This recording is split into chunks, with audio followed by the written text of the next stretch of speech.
నమస్కారం, నేను మీ షణ్ముఖ్. ఈరోజు మన ముందర పొలిటికల్ అనలిస్ట్ అంకమరావు గారు ఉన్నారు. నమస్కారం సార్. నమస్తే షణ్ముఖ్ గారు. సార్, జగన్మోహన్ రెడ్డి గారిని అంబట్రాయుడు, క్రికెటర్ అంబట్రాయుడు గారు వీరుడు, సూర్యుడు, ఇలాంటి ముఖ్యమంత్రిని, బటన్ ముఖ్యమంత్రిని నా భూతో నా భవిష్యత్తు అన్న విధంగా పొగడ్తల వర్షం కురిపించారు గతంలో.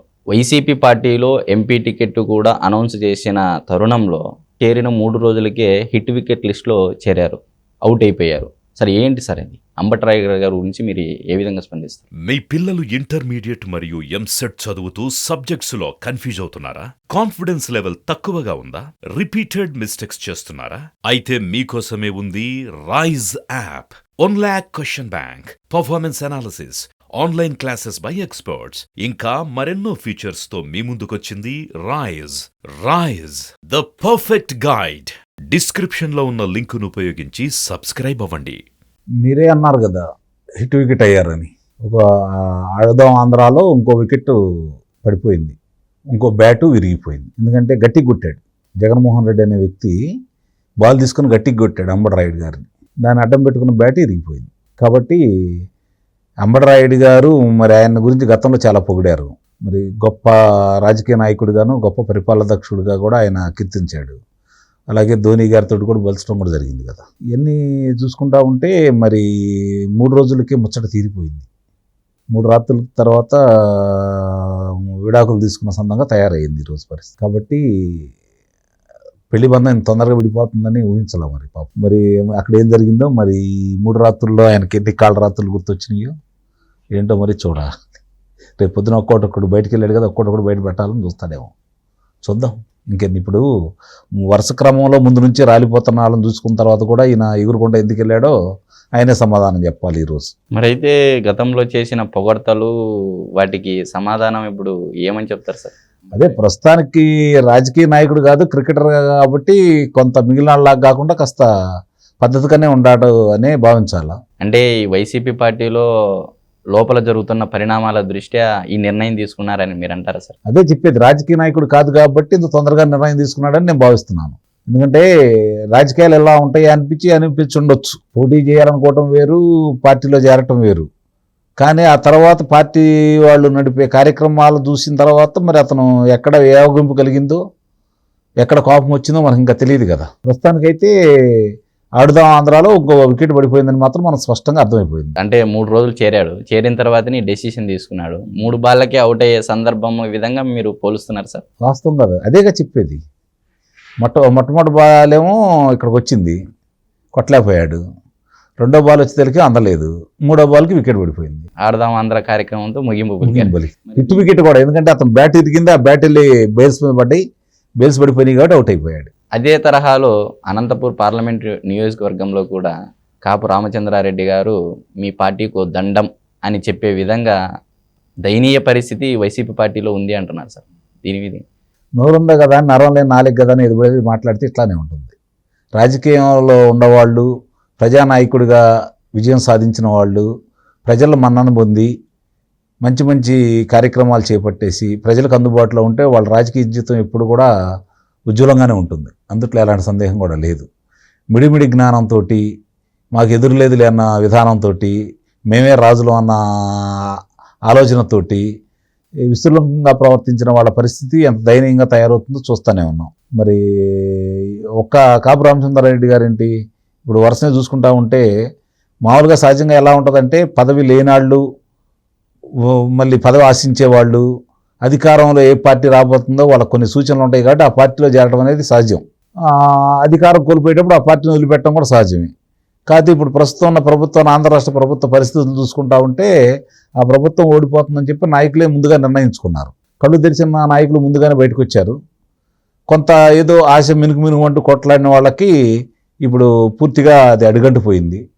ఎట్టి పరిస్థితుల్లో కూడా తిరిగి ఈ ప్రభుత్వం వచ్చే ఆలోచన వాళ్ళకి కనపడలేదు కాబట్టి ఒక్కోళ్ళు బయటకు వస్తూ ఉన్నారు.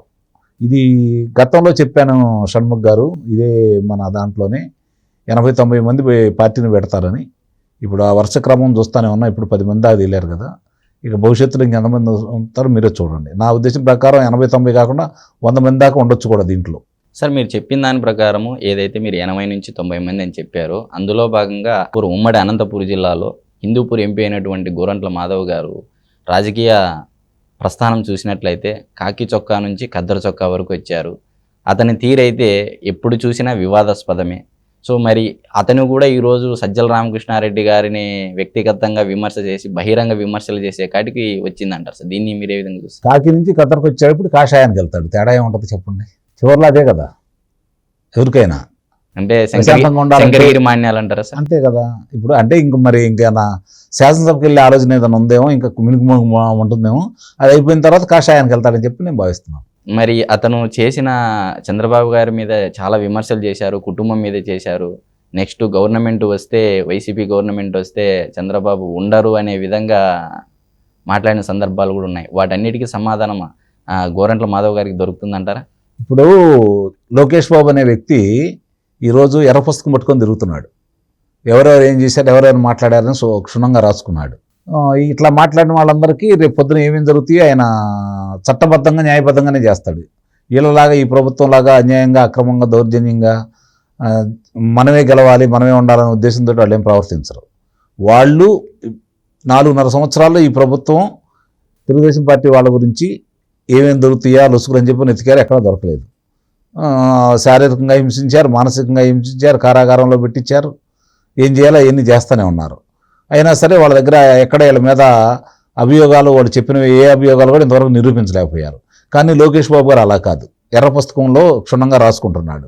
అలాగే ఆయన లోకేష్ యువగళం పాదయాత్ర మొదలుపెట్టిన తర్వాత ప్రతి చోట కూడా స్థానిక శాసనసభ్యులు కావచ్చు, స్థానిక మంత్రులు కావచ్చు, లోక్సభ సభ్యులు కావచ్చు, లేకపోతే వైఎస్ఆర్సీపీ పార్టీ నాయకులు కావచ్చు, చేసే అక్రమాలను ఎండగడుతూ ప్రతి చాట సవాల్ విసురుకుంటూ బయలుదేరాడు ఆయన. దానికి సమాధానం లేదు వీళ్ళ దగ్గర. అలాగే సెల్ఫీ ఛాలెంజ్లు చేసుకుంటూ తన ప్రభుత్వం చేసినటువంటి అభివృద్ధి పనులు, వచ్చిన పరిశ్రమలు చూపిస్తూ సెల్ఫీ ఛాలెంజ్లు చేసుకుంటూ వస్తున్నాడు. దానికి వీళ్ళ దగ్గర సమాధానం లేదు.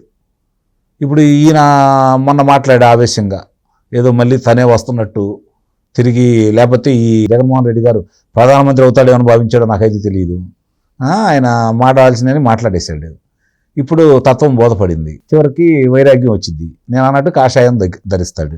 కాషాయం ధరించలేదు అనుకోండి, ఒకవేళ కాషాయం ధరిస్తే పోనీలే యోగ్య మారాడని చెప్పి ఏమన్నా వదిలేస్తాడని కాషాయం ధరిస్తాడని నేను భావిస్తున్నాను. అలా కాకపోతే ఆయన ఎక్కడున్నా ఏం చేసినా, ఆయన చేసిన పనులు ఏదన్నా ఉంటే, నిజంగా అక్రమాల అన్యాయాలు చాలామంది మాట్లాడారు, చేశారు. కాబట్టి వాళ్ళందరికీ కూడా లోకేష్ బాబు ఎవరిని వదిలిపెట్టే ప్రశ్నే లేదు. అందరికీ తగిన విధంగా బుద్ధి చెబుతాడు. చట్టబద్ధంగా, న్యాయబద్ధంగా, ఇంకోసారి చెబుతున్నాను గుర్తుపెట్టుకోండి, చట్టబద్ధంగా, న్యాయబద్ధంగానే, సరైన విధంగానే ప్రభుత్వాన్ని నడిపే విధంలో కావచ్చు, ఆంధ్ర రాష్ట్రం అభివృద్ధి పదంలో కావచ్చు, అది ఒక మార్గం. దాన్ని ఎంచుకుంటూ వెళ్తూ ఉంటారు. దాన్ని చంద్రబాబు నాయుడు గారు చూసుకుంటారు, లోకేష్ బాబు కూడా దాని గురించి ప్రణాళికబద్ధంగా ముందుకెళ్ళిపోతారు. కానీ ఇంత అరాచకవాదులు ఈ పార్టీలో ఉండి, జగన్మోహన్ రెడ్డి గారితో పాటు ఉండి, తెలుగుదేశం పార్టీని, వాళ్ళ కుటుంబ సభ్యుల్ని ఏ విధంగా మాట్లాడింది, ఏ విధంగా హింసించింది అనే ఆధారాలతో, వాళ్ళకంటే ముఖ్యంగా ప్రజల ఆస్తులను ఏ విధంగా దోచుకుంది, వచ్చిన కంపెనీలను ఏ విధంగా బెదిరించేందుకు పంపించింది, అవన్నీ ఆయన దగ్గర చిట్టా ఉంది, లోకేష్ బాబు దగ్గర. కాబట్టి ఆయన ఏం చేయాలో వీళ్ళు మాటలకు పరిమితం అయ్యారు. ఆయన చట్టబద్ధంగా చేసి చూపిస్తాడు. సజ్జల రామకృష్ణారెడ్డి గారు మాట్లాడుతూ జగన్మోహన్ రెడ్డి గారి పరిపాలన రాజన్న రాజ్యము అది కాస్త రామరాజ్యంగా మారిందని చెప్పేసి ప్రస్తావించారు. కానీ ఎమ్మెల్యేలేమో, ఉన్న మంత్రులు, ఎమ్మెల్యేలు, టికెట్లు రాని వాళ్ళు, అసంతృప్తులంతా ఇది రావణ రాజ్యం అని పరిగణించే పరిస్థితి. దీన్ని ఏ విధంగా చూస్తారు సార్? ఇప్పుడు ఆయనకు తెలిసిన రాముడు జగన్మోహన్ రెడ్డి గారు కావచ్చు, ప్రజలు ఆ విధంగా భావించట్లేదు, వాళ్ళ పార్టీ నాయకులు కూడా భావించట్లేదు. సస్యశ్యామలంగా ఉండి, అశాంతి లేకుండా ప్రశాంతంగా కనుక ఆంధ్ర రాష్ట్రం ఉండి అభివృద్ధి ప్రధాన పయనించినట్టయితే నిస్సందేహంగానే మళ్ళీ తిరిగి వాళ్ళకి ప్రజలు పట్టం కట్టి ఉండేవాళ్ళు. ఇప్పుడు ఆ వర్గం, ఈ వర్గం, కులం, మతం, ప్రాంతంతో సంబంధం లేకుండా అన్ని వర్గాల వారు, అన్ని ప్రాంతాల వారు, అన్ని మతాల వారు ఈ ప్రభుత్వాల వల్ల ఇబ్బంది పడిపోయారని చెప్పి స్పష్టంగా అర్థమైపోతూ ఉంది.